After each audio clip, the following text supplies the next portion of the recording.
this second lecture video, I'd like to explore with you the scientific method. You are, after all, taking a science class, and sometimes people get a little bit intimidated about what is science. But I'd like to suggest to you that you're solving problems every day. And the scientific method is simply a way that we solve problems and try to understand the world around us. So, the scientific method is really just a logical way to study and understand the natural world. We have specific steps that we go through to keep us organized and keep us on track as far as solving our problems. So the first part here, you see kind of this flow chart, and I'm going to walk through this.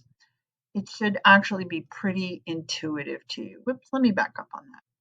So the first part in the scientific process is to make observations. This could be something simple. You do this every day, like you go out to turn your car on and you get click, click, click instead of the engine turning over. Well, you're observing that your car didn't turn on. So you might be wondering what's wrong with it. Based on your knowledge that you left the lights on last night, you might be thinking, oh, I'll bet the battery's dead. Well, in science, what we want to do is ask that question in a way that is testable. So we're going to come up with a special kind of testable question called a hypothesis.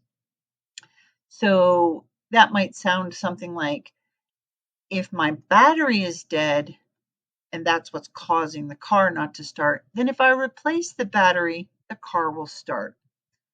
So we make a prediction and we can run an experiment.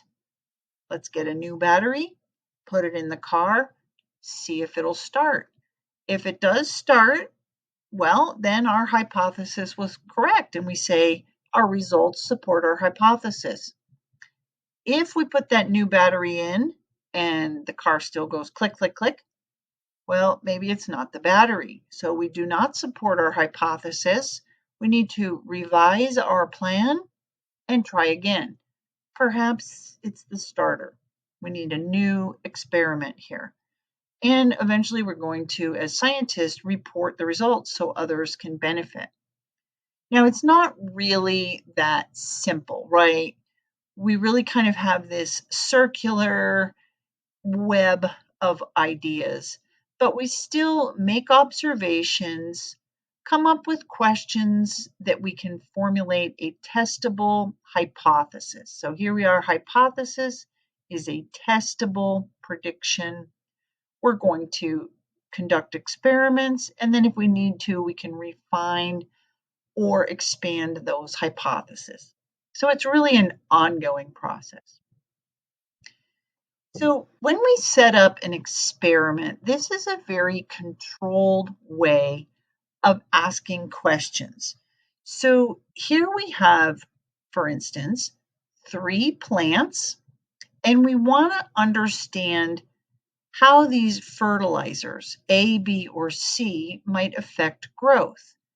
So the question could be, which fertilizer, A, B, or C, provides the best growth? What are we going to do here? We are going to, manipulate one of the variables. This is called the independent variable. So we're going to change the fertilizer type. Notice the things we keep the same. Same type of plant, same size, the same pot, same type of soil. The only thing we want to change is what we're testing. So the variable that we are testing or that we are changing is called the manipulated or independent variable.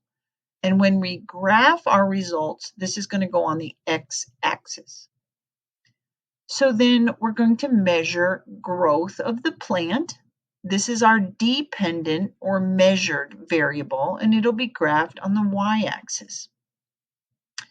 Now, we would have a control treatment That would be a plant perhaps that did not receive any treatment, because we want to know if there are other factors like where it was placed, temperature, light, um, something other than the fertilizer affecting growth. And we can use that then for comparison.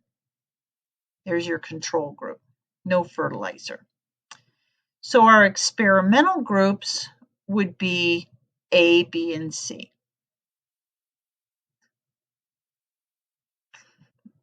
So we don't want to do different treatments to our experimental groups. We want everything to receive the same, except for what we specifically are asking the question about. So let's see what happened here. Oh, we didn't get to graph that one. I'm sorry. So we would grow those plants for a certain amount of time and then compare the rate of growth and see which fertilizer did better. So let's analyze a little bit of, here's a graph. So what can we understand about this graph? On the x-axis would be our independent variable. So this is what the researcher is in control of. It says days 1 through 9. And then on the y-axis, pain score. So somehow we're actually asking patients what their pain number is, right? From 0 to 9 over a series of days. Now we have 3 different lines here. We have the orange line, the person was given no treatment. The orange lower line is the painkiller, and then in the middle is a placebo. So which would be our control group versus our experimental group? Which would be the independent variable and which would be the dependent variable? Well, the easiest thing to see here is what is the dependent variable? We are measuring pain. Whenever you're measuring something, that's your dependent variable. So dependent variable is our pain score.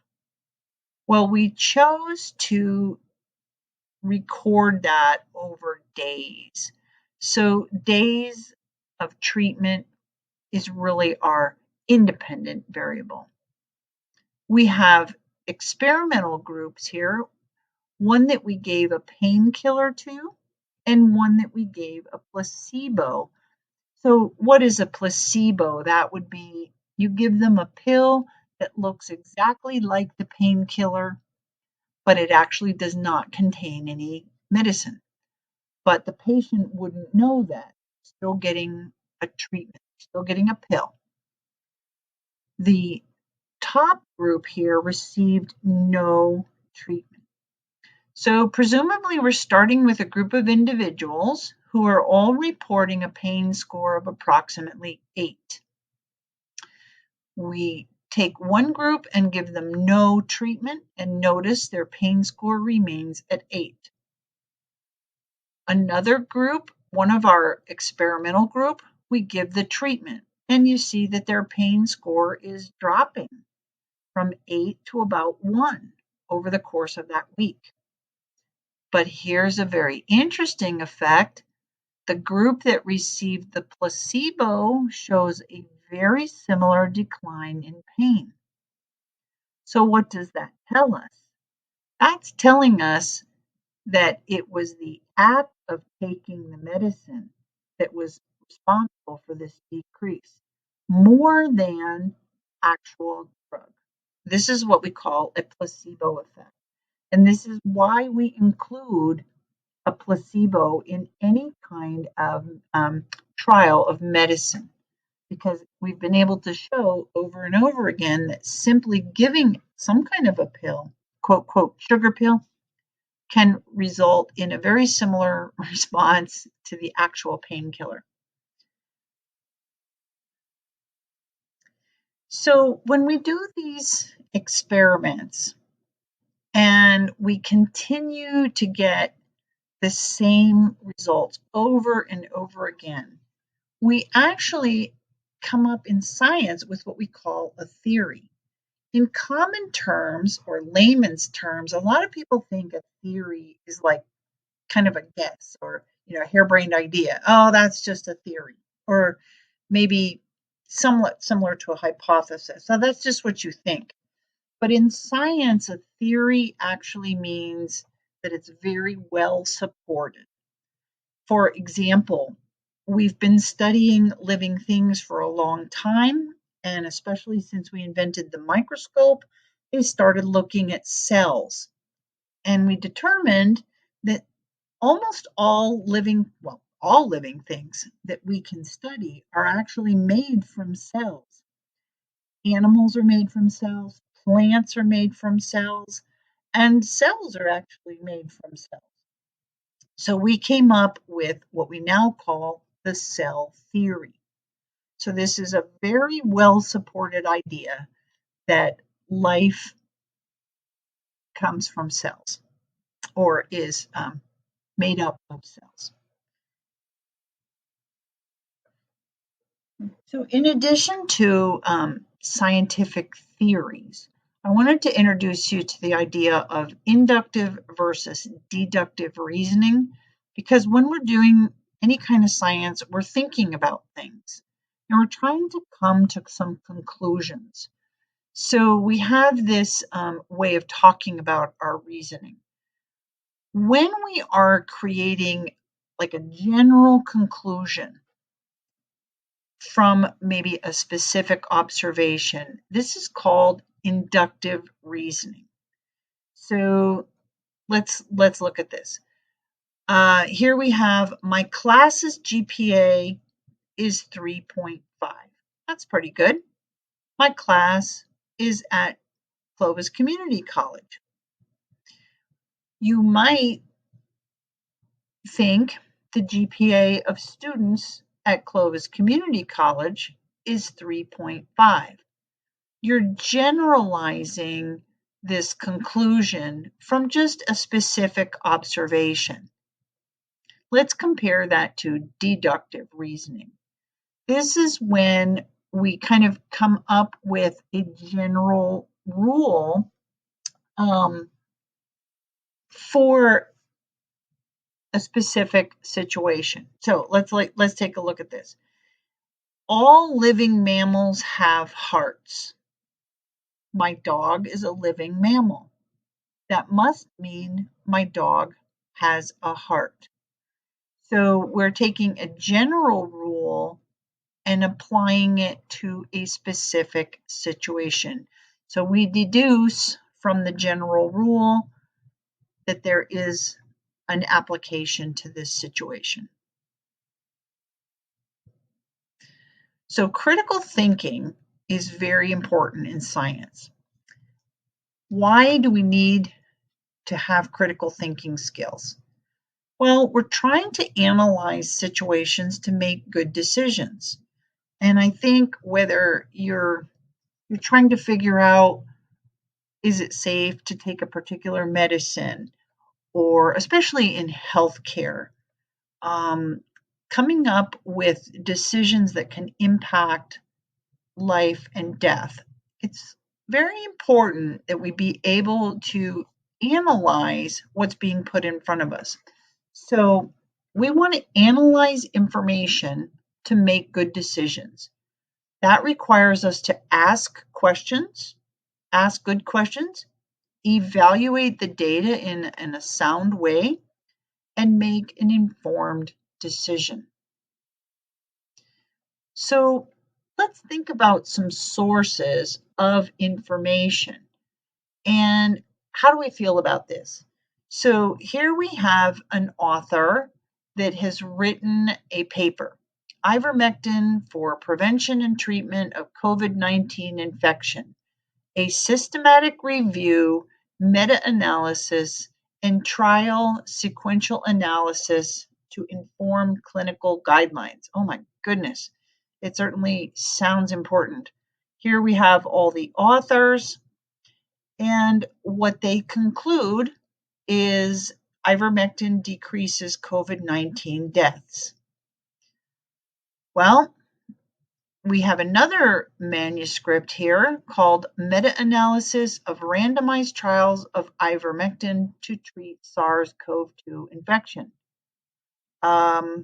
Different group of researchers. There's articles citation here, and this says ivermectin doesn't affect COVID-19 deaths. Well, what do we do when we have different conflicting information? How reliable is the source of information? Well, in this case, we both are doing, both of these groups are doing meta-analysis. That means they're looking at a tremendous large amount of data. And that's good because the more data you can have, the more likely it is you're going to come to an appropriate conclusion. Both these authors are educated, they have reputable backgrounds, and they are published in what we call peer-reviewed journals. So both of these have been through the scientific process. So are there perhaps, well, here's some questions we can ask. Did we get this information through proper scientific procedure? Were there controls? Can these results be duplicated? Were there biases or other outside variables that might have affected how they interpreted this result? So a bias is when we distort perhaps our data because of our preconceived notions or our own personal opinions. Oops. So some other ways to think about this, basically, we want to have an objective evaluation of this data. And are there any other explanations? I don't have those studies in front of me, and it would be hard to go back. Those are usually large group studies. But whenever we have, especially within the scientific community, we have differing opinions, that's actually a wonderful time for open discussion, open debate, and it is healthy, especially in science. One of the things we do is we review each other's data, get together and challenge each other. Maybe, could you have done this study better? Why are there conflicting results? So that is a normal and natural part of the scientific process. And it continues on until we feel confident in our results. So that's going to wrap up this chapter 1 and 2. Use your textbook to also fill in any details on the scientific method or the characteristics of life in chapter 1 and 2. And you can actually submit chapter 1 and 2 notes as a single file for the week 1. And the next section will be on chemistry.